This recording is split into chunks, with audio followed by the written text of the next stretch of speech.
অংশীদারি কারবার কোর্সে দেখি 14 পার্ট 5 অবধি করানো হয়েছিল। পার্ট 5 কত অবধি অঙ্ক করেছিলাম আমরা? পার্ট 5 এ 14 নম্বর অঙ্ক অবধি করানো হয়েছিল। 15 নম্বর অঙ্কটা আমরা বাকি রেখেছিলাম। 15 নম্বর অঙ্কটা পার্ট 6 এ আরম্ভ করছি আমরা। তাহলে পার্ট 6 এর প্রথম অঙ্ক 15 নম্বর অঙ্কটা কত পেজ? 204 পেজ। 204 পেজের 15 নম্বর অঙ্কটা পড়ো। কি বলেছে দেখো, পূজা, উত্তম ও মেহের যথাক্রমে 5,000 টাকা, 7,000 টাকা ও 10,000 টাকা মূলধন নিয়ে একটি অংশীদারি কারবার এই শর্তে শুরু করে যে কারবার চালানোর জন্য মাসিক খরচ ক টাকা? 125 টাকা। হিসাবপত্র রাখার জন্য পূজা ও উত্তম প্রত্যেকে মাসিক 200 টাকা করে পাবে। আর বছরের শেষে যদি 6,960 টাকা লাভ হয়, তাহলে তা থেকে কে কত টাকা পাবে হিসাব করে লিখি। তাহলে আগে ওদের মূলধন অনুপাতগুলো বার করে নি, ঠিক আছে না? কে কে আছে? পূজা, উত্তম আর মেহের। তাহলে প্রথম কাজ, আগে পূজা, উত্তম আর মেহেরের মূলধনের অনুপাত বার করে নি। লিখে ভালো। দেখো, পূজা কমা উত্তম ও মেহেরের মূলধনের অনুপাত।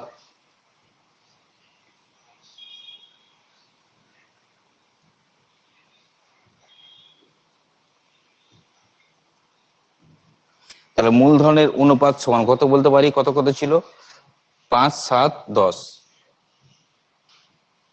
তাহলে 5,000 ইস্টু 7,000 ইস্টু 10,000। মিনিমাম কটা করে শূন্য আছে? মিনিমাম 3টা করে শূন্য সবার কাছ থেকে কেটে যাবে। 3টে করে শূন্য এখানে আমরা কেটে দিলাম। তাহলে পড়ে থাকছে কত? 5:7:10। তাহলে আনুপাতিক যোগফলটা পেয়ে এখান থেকে আমরা। তাহলে আনুপাতিক যোগফল কত হবে?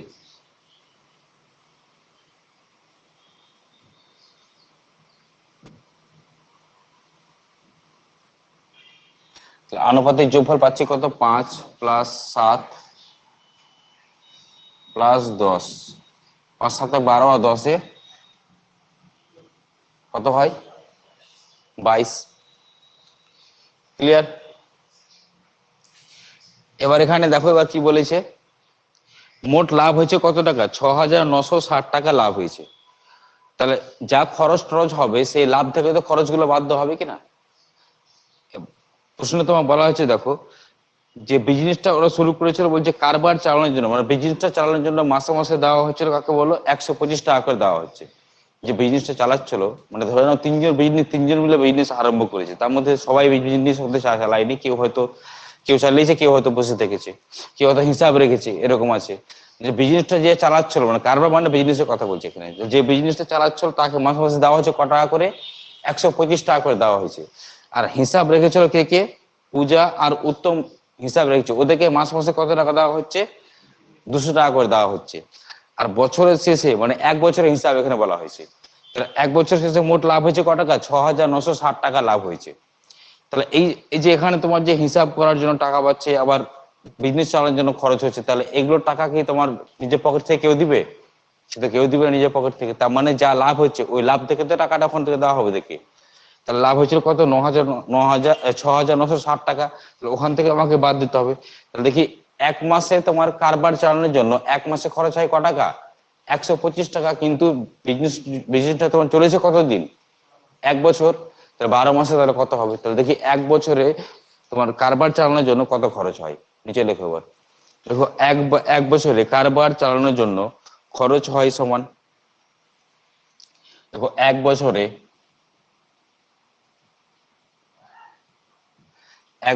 কারবার চালানোর জন্য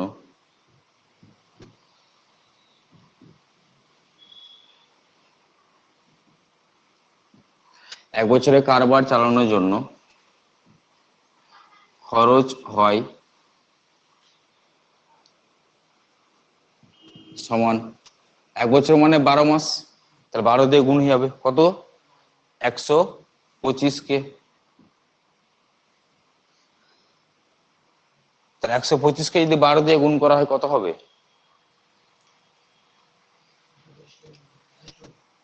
12কে 8 দিয়ে ভাগ করলে হয় 8, 4, 4, 125 কত হয়? কত বলো?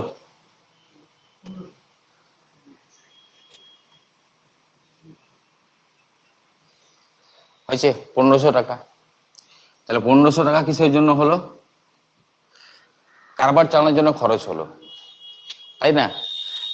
হিসাবপত্র রাখার জন্য পূজা ও উত্তম প্রত্যেকেই মানে দুজনে পাচ্ছে কত টাকা করে? 200 টাকা করে এক মাসে। তাহলে দেখি 12 মাসে কত করে পায় প্রত্যেকে। দেখো হিসাবপত্র রাখার জন্য পূজা ও উত্তম, হিসাবপত্র রাখার জন্য নিচে লিখো, আমি ডট ডট মেরে দিচ্ছি। দেখো হিসাবপত্র রাখার জন্য পূজা ও উত্তম,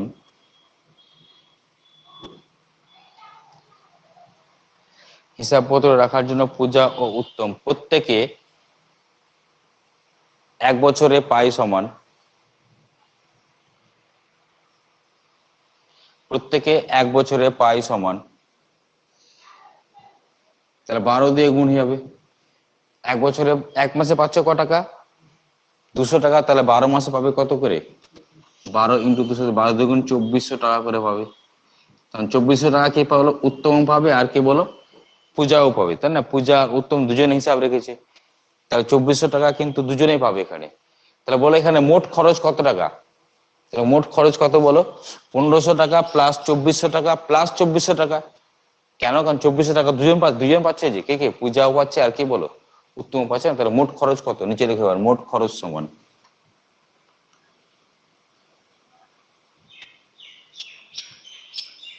মোট খরচ সমান আসছে কত? 1500 প্লাস 2400 প্লাস 2400 এত টাকা। 24 24 হয় 48, 48-এর সঙ্গে যদি 15 যোগ করা হবে 63, তাহলে 63 আর দুটো শূন্য মানে 6300 টাকা। তাহলে এই টাকাটা বাদ চলে যাবে কোনখান থেকে বলো এবার? লাভ থেকে। কারণ যে খরচ হচ্ছে সেই খরচটা তো নিজের পকেট থেকে কেউ দিবে না, দিলেও পরে ওই হিসাব নিয়ে নেবে ওখান থেকে, ঠিক কি না? তাহলে এখানে যা লাভ হয়েছে ওই লাভ থেকে তো বাদ দেওয়া হবে না। তা লাভ থেকে তাহলে এই টাকাটা বাদ চলে যাবে, বাদ দেওয়ার পরে যে টাকাটা পড়তে হবে সেই টাকাটা ভাগ করবো না। এবার এবার নিচে লিখো, এবার দেখো মোট খরচ বাদে বাকি লাভের পরিমাণ,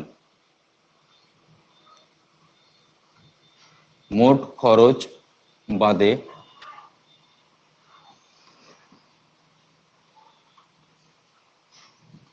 বাকি লাভের পরিমাণ সমান সমান কত হবে? মোট খরচ বাদে বাকি লাভের পরিমাণ, মোট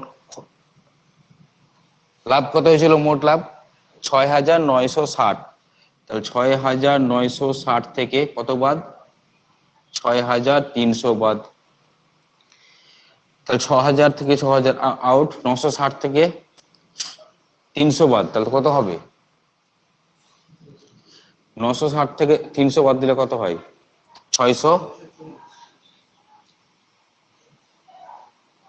660 টাকা।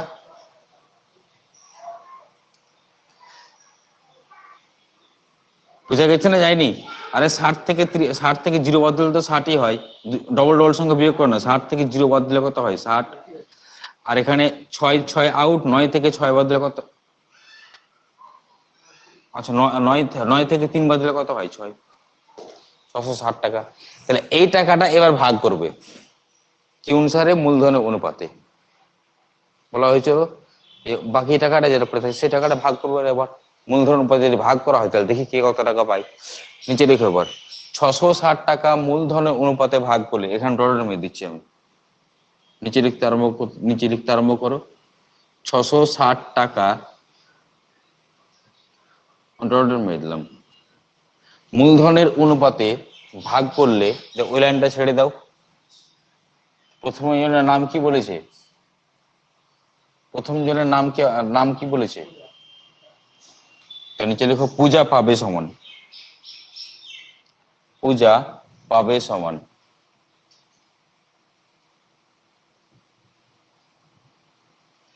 আচ্ছা পূজার অনুপাতটা ছিল কত? কত ছিল? 5। তাহলে পূজার অনুপাত ছিল 5, আর আনুপাতের যোগফলটা পেয়েছিলাম কত? 22। তাহলে ইন্টু কত? 660। 3 22-এ কত হয়? 3 22-এ হয় 66, একটা শূন্য, তাহলে এত টাকা। 3 5-এ কত হয়? 15, একটা শূন্য, তখন 150 টাকা। পূজার পরে কি আছে? উত্তম। তাহলে উত্তম পাবে সমান পূজার পরে আছে উত্তম, তাহলে উত্তম পাবে সমান উত্তমের কত ছিল 7 নাকি? উত্তমের ভাগ ছিল কত 7, তাহলে 7/22 ইন্টু 660, যদি কাটাকাটি করা হয় 3/22 হয় 66, একটা শূন্য, তাহলে 3/7 কত হয় 21, একটা শূন্য, মানে 210 টাকা পাবে। উত্তমের পরে কি আছে এবার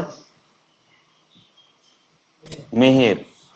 মেহের পাবে সমান, মেহেরের ভাগ ছিল কত বলো 10, তাহলে 10/22 ইন্টু 660, এটা কেটে আমরা পাবো কত 30, তাহলে কতটা পাবে 300 টাকা। বুঝা গেছে না জানি? কিন্তু এটা আমাদের উত্তর নয়। কেন উত্তর নয় ভালো করে শোনো, এটা আমাদের উত্তর নয়। দেখো এখানে মেহের কোনো হিসাব টিসাব রাখেনি, কোনো কিছু করে, মেহেরের কোনো ভূমিকা নেই, মেহের এই টাকাটা, মেহেরের উত্তর হচ্ছে এটাই। কিন্তু পূজা আর উত্তম কি করেছিল হিসাব রেখেছিল, তার জন্য কত টাকা করে পেয়েছিল 2400 টাকা করে পেয়েছিল কিনা, তা ওদের দুজনের সঙ্গে 2400 করে যোগ হয়ে যাবে কিনা। লাস্ট লাইনের প্রশ্নে কি চেয়েছে কে কত টাকা পেয়েছে, তাহলে এখানে যদি বার করা হয় ফাইনালি উত্তর, তাহলে নিচে লিখবো আমরা অতএব পূজা মোট পাবে সমান, অতএব পূজা মোট পাবে সমান, তাই হিসাব রাখার জন্য 2400 টাকা তো পেয়েছিল আগে, আর এখন পেলো কত আবার 150 টাকা। তাহলে 2400 আর 150 যোগ করলে কত হয় 2500, মানে 2550 টাকা। পূজার পরে চলেছে উত্তম।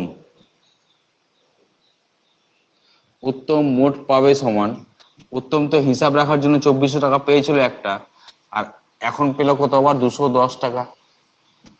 2400 আর 200 তো হয় 2600, তো 2610 টাকা, তাহলে 2610 টাকা। এবার নিচে লিখো, এবার ওটা আবার মোট লিখবে না, কারণ ও তো আর কোনো হিসাব টিসাব কিছুই রাখেনি না। কি বলো মেহের, মেহের পাবে সমান, মোট কথাটা লিখবে না, মেহের পাবে, কারণ মেহের তো মেহেরের একটাই টাকা, কোনটা টাকা ওই 300 টাকা, তাহলে মেহের পাবে সমান ক টাকা 300 টাকা। তাহলে এই তিনটা হচ্ছে উত্তর। দেখে না উত্তরগুলো মিলেছে কিনা, এটা হচ্ছে আনসার একটা।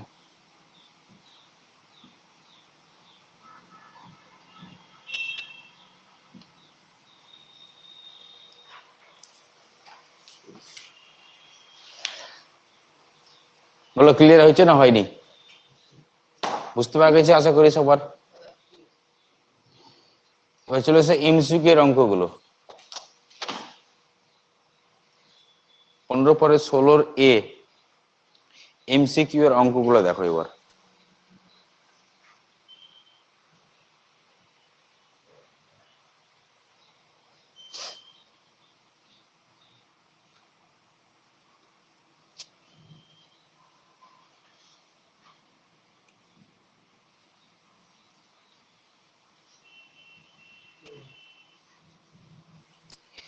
তাহলে 16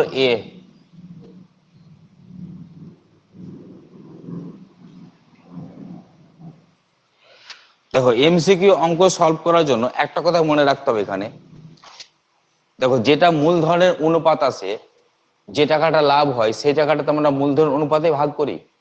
তাহলে আমরা কি বলতে পারি মূলধনের অনুপাত মানে কার অনুপাত, লভ্যাংশের অনুপাত। উল্টো হয় বলতে পারি লভ্যাংশের অনুপাত মানে আবার কি বলো মূলধনের অনুপাত। কিন্তু কখন হয় যখন ওটাকে আমরা সরল অংশীদারি কারবারে পরিণত করি তখন, তার মানে যখন প্রত্যেকের কি বলো টাকা ইনভেস্ট করার সময়টা কি বলো সমান। বলেছিলাম অংশীদারি কারবার ক রকমের হয়, 2 রকমের হয়, একটা সরল হয় একটা মিশ্র হয়। তো যখন প্রত্যেকে যখন কি হয় বললাম সরল অংশ মানে সমান সময় যখন টাকা যখন থাকে তখন আমি বলতে পারি যে মূলধনের অনুপাত মানে হচ্ছে লভ্যাংশের অনুপাত। উল্টো হয় আমি এটাও বলতে পারি লভ্যাংশের অনুপাত মানে কি বলো মূলধনের অনুপাত। ক্লিয়ার হয়েছে না হয়নি? তাহলে এই কথাটার সাহায্যে আমরা অঙ্কগুলো এখানে সলভ করব। তাহলে এমসিকিউ এর অঙ্ককে সলভ করবো আমরা খুব শর্ট প্রসেসে সলভ করবো, কারণ এমসিকিউ আমার উত্তর দরকার। ওই যে কোনো যৌথ ব্যবস্থায় 3 বন্ধুর মূলধন কত কত বলেছে 200 টাকা, 200, 150 আর 250 টাকা। একই সময় পরে তাদের লভ্যাংশের অনুপাত, তাহলে মূলধনের অনুপাত মানে তো লভ্যাংশের অনুপাত, আমি একটু আগে বললাম। এখানে যদি করা হয় তো শূন্যগুলো আউট করে দাও, প্রথমে একটা করে শূন্য আউট করে দাও, তাহলে 20, 1 নম্বর অঙ্ক করছি 20, একটা করে শূন্য আউট করে দিলাম 15 ইস্টু কত 25, একটা করে শূন্য আগে আউট করে দিলাম। এখানে যদি কাটাকাটি করা হয় কত দিয়ে কাটবে বলো? 5 দিয়ে কাটবে না সবাই? 5 দিয়ে কাটা হয় তাহলে 4, 5 দিয়ে কাটলে 3, 5 দিয়ে কাটলে হয় 5, তাহলে এটা অনুপাত 4:3:5। দেখো অপশন কত দেওয়া আছে, অপশন বি। তাহলে অপশন বি হচ্ছে রাইট অ্যান্সার। এবার 2 নম্বরটা দেখো। 2 নম্বর বলছে শুভেন্দু ও নৌশাদ যথাক্রমে 1500 টাকা ও 1000 টাকা দিয়ে একটি ব্যবসা শুরু করে। 1 বছর পরে ব্যবসায় 75 টাকা ক্ষতি হলে শুভেন্দুর ক্ষতি হয় ক টাকা?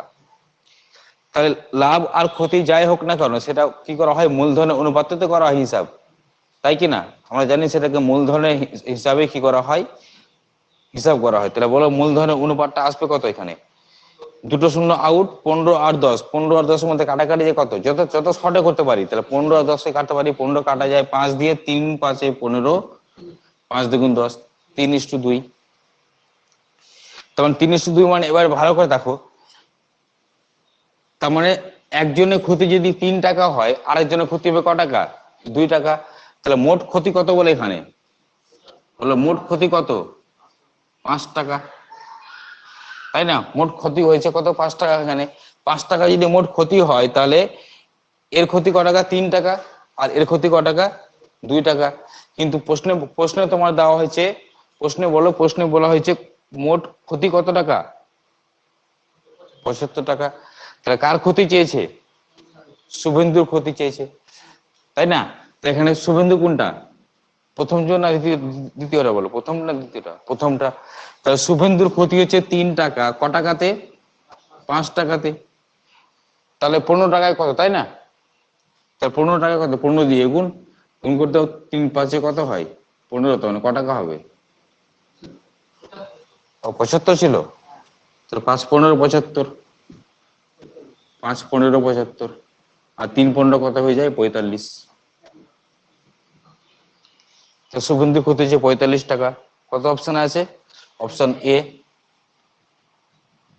Option A. চলে এসো 3 নম্বরে। 3 নম্বরে কি বলেছে দেখো, ফতিমা, শ্রেয়া এবং স্মিতা তিনজনে মোট কত টাকা? 6000 টাকা নিয়ে একটি ব্যবসা শুরু করে। 1 বছর পরে তাদের বলছে লাভ হয় কত টাকা? 50, 100 আর 150। লাভের অনুপাত মানে মূলধনের অনুপাত, তাই না? স্মিতা ওই ব্যবসায় নিয়োজিত করে, মানে কত টাকা ইনভেস্ট করেছিল। এখানে বার করো, যেটা লাভের অনুপাত মানে তো বুঝে গেলাম সেটা মূলধনের অনুপাতও আসবে। কত আসছে অনুপাত গুলো? 50 দিয়ে কেটে দাও, 50 1 50, 50 দ্বিগুণ 100, আর 3 50 হয় 150। হলো? কার চেয়েছে এখানে বলো, কার চেয়েছে? স্মিতা। স্মিতা কোনটা? লাস্ট লাস্ট নম্বরটা, 3 নম্বরটা। তাহলে 3, তাহলে এর হচ্ছে 3 ক টাকার মধ্যে? 3 2 5 আর 6 এর মধ্যে। কিন্তু বলেছে মোট কত টাকা? 6000। তাহলে 6000 দিয়ে গুণ হয়ে যাবে। তাহলে 6 1 6, তাহলে 3000 হবে। দেখো উত্তর কত আছে, অপশন দেখো কত আছে। অপশন আছে এখানে তোমার কোনটা? C option. তাহলে অপশন সি। তাহলে এই পর্যন্ত বুঝতে কারো কোনো সমস্যা নাই? বলো এই পর্যন্ত বুঝতে কারো কোনো সমস্যা নাই? এবার চলে এসো 4 নম্বর অঙ্কটা। 4 নম্বর অঙ্কটা পড়ো।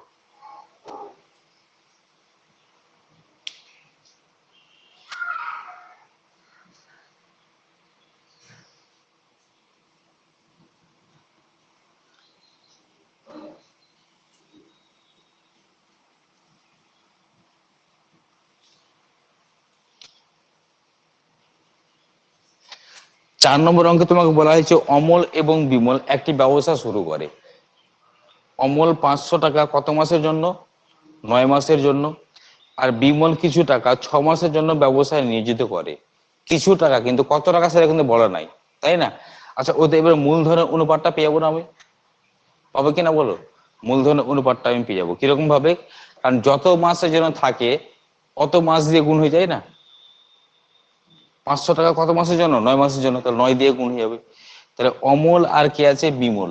তাহলে আমি এখানে লিখে রাখলাম এ ইস টু বি। এ মানে হচ্ছে অমল আর বি মানে হচ্ছে বিমল, তাই না? তো অমলের টাকা কত বলেছে? অমল দিয়েছে 500 টাকা কত মাসের জন্য? কত মাসের জন্য বলো? 9 মাসের জন্য। আর একে মনে করলাম এক্স টাকা দিয়েছে কত মাসের জন্য?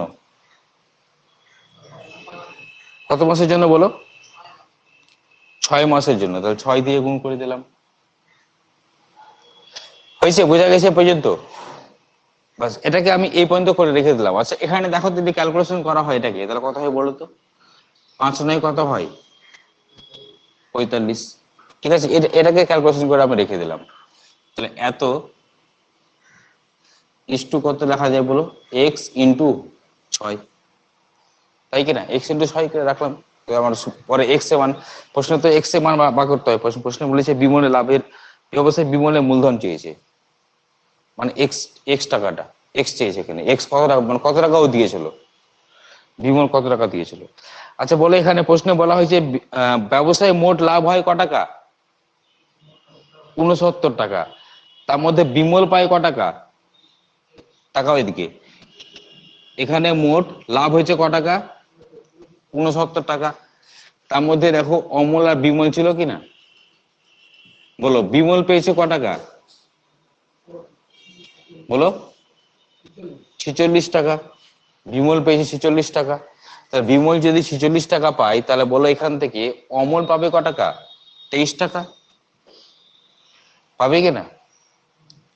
তাহলে এখান থেকে আমরা এটা বুঝতে পারলাম, দেখো অমলের, এটা যদি ওদের লাভের অনুপাত হয়, তাহলে মূলধনের অনুপাত তো এরকমই আসবে। কিরকম আসবে? মানে এটা যদি কাটাকাটি করা হয় কত হবে? 23 আর 23 দ্বিগুণ কত হয়? 46। মানে এই যদি 1 টাকা দেয় এ দিবে ডবল টাকা, মানে এই দিয়ে 1 টাকা দেয় এ দিবে ডবল টাকা। তাহলে এ দিয়েছে কত টাকা বলো? তাহলে ও ডবল টাকা দিবে, মানে ডবল টাকা দেওয়া মানে এই যে 4,500 দেয়, তো এ দিবে 9,000 টাকা। তাহলে বলো 9,000 যদি আনতে চাই আমি, তাহলে এক্স এর সঙ্গে 6 এর সঙ্গে কত গুণ করলে বলো আমি মানে কত পাবো? 6 15 কত হয়? 90। তাহলে 1500 টাকা দিতে হবে কি? তাহলে এক্স এর মানটা আমরা পেয়ে গেলাম না এখান থেকে 1500। কারণ 1500 সঙ্গে যদি ছয় ছয় গুণ করি তাহলে হবে 9, মানে 9 বলতে 9,000।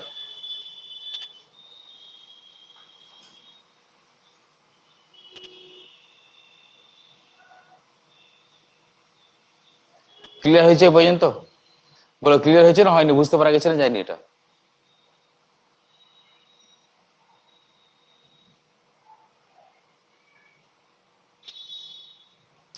তারপর একটা পড়ো 5 নম্বরটা।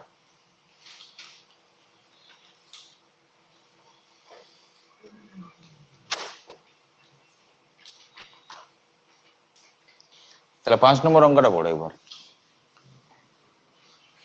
5 নম্বর অঙ্কে কি বলা হয়েছে? পল্লবী 500 টাকা 9 মাসের জন্য এবং রাজিয়া 600 টাকা 1 মাসের জন্য একটা ব্যবস্থা। তারা অনুপাত চেয়েছে, লভ্যাংশ অনুপাত, মূলধন অনুপাত মানে লভ্যাংশ অনুপাত। এটা ইজি আছে। 500 টাকা কত মাসের জন্য? 500কে 9 দিয়ে গুণ, ইস টু, তারপরে কত বলেছে? 600 টাকা কত মাসের জন্য? 5 মাসের জন্য। তা এটা যদি মূলধনের অনুপাত হয়, তাহলে এটা হবে লাভের অনুপাত। এখানে কাটাকাটি করবো, দুটো জিরো আউট করে দাও, এই দুটো জিরো আউট করে দিলাম। আর কাটবে কত দিয়ে? 6 আর 9 কাটবে 3 দিয়ে, 3 দিয়ে যদি কাটা হয়, আচ্ছা এখানে 5-এর সঙ্গে 5ও কেটে যাবে না? 5-এর সঙ্গে 5ও কেটে, তাহলে 6 আর 9 পড়ে আছে, কাটো 3 দিয়ে কাটো, 3 3 9 আর 3 দ্বিগুণ 6। এটাই উত্তর। 3:2। দেখো কত অপশনে আছে, এই অপশন। তারপরে শূন্যস্থান পূরণ, সত্য মিথ্যা গুলো হয়ে যাবে। দেখো সত্য মিথ্যা গুলো দেখো এবার মুখে মুখে হয়ে যাবে।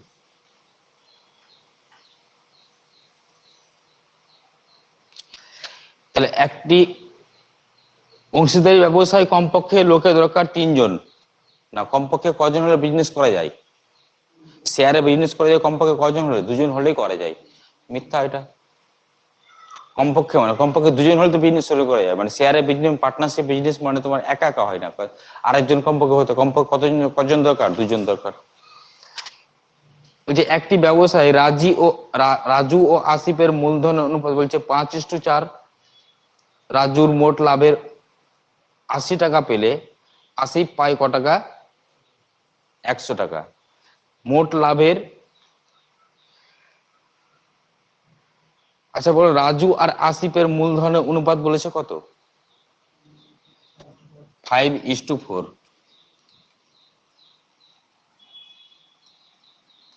তাহলে বি এর 1 নম্বর তো হয়ে গেছে উত্তর, প্রথমটা মিথ্যা হয়েছে, বি এর 1 নম্বরটা মিথ্যা পেয়েছি, বি এর 1 নম্বর মিথ্যা, আমি ক্রস মেরে রাখলাম। হ্যাঁ, এবার 2 নম্বরটা, 2 নম্বরটা কি বলেছে? রাজু ও আসিফ, রাজু আর আসিফ এদের মূলধনের অনুপাত বলেছে কত? 5:4। আর কি বলেছে?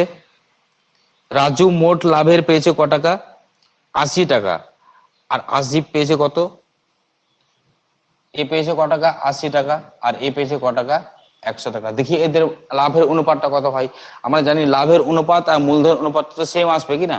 যদি এই অনুপাত মানে এর সঙ্গে যদি সমান হয় তাহলে সত্য হবে, না যদি না আসে তাহলে মিথ্যা হবে। কাটাকাটি করো, 20 যদি কাটা হয় 4 কত হয়? 4 80 আর 5 100। অনুপাতটা কি সেম এলো? অনুপাতটা কি সেম এলো? উল্টে গেছে না? তাহলে সত্য না মিথ্যা?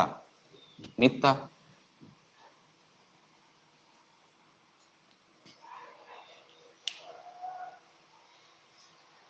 তারপর চলো শূন্যস্থান পূরণ দেখো এবার। সি এর অংশীদারি কারবার কত ধরনের হয়? 2 ধরনের হয়। কি কি? একটা সরল আর একটা মিশ্র। ওই দুটো উত্তর হবে দেখো পরে দুটোতে। 2 নম্বরটা পড়ো। অন্য কোনো শর্ত ছাড়া অংশীদারি ব্যবস্থায় অংশীদার যদি সমান হয়, যদি সমানটা সময় মানে সময় যদি সমান থাকে, সময়টা যদি সমান হয় তাহলে সেটা হয় কি বলো? সরল। আর যদি ভিন্ন ভিন্ন সময়ের জন্য যদি হয় তাহলে সেটা হয় কি বলো? মিশ্র। হয়ে গেল। তাহলে এই পার্টটা আমরা এখানে শেষ করছি। 17 দাগের সংক্ষিপ্ত প্রশ্নের উত্তরগুলো আমরা নেক্সট পার্টে করব।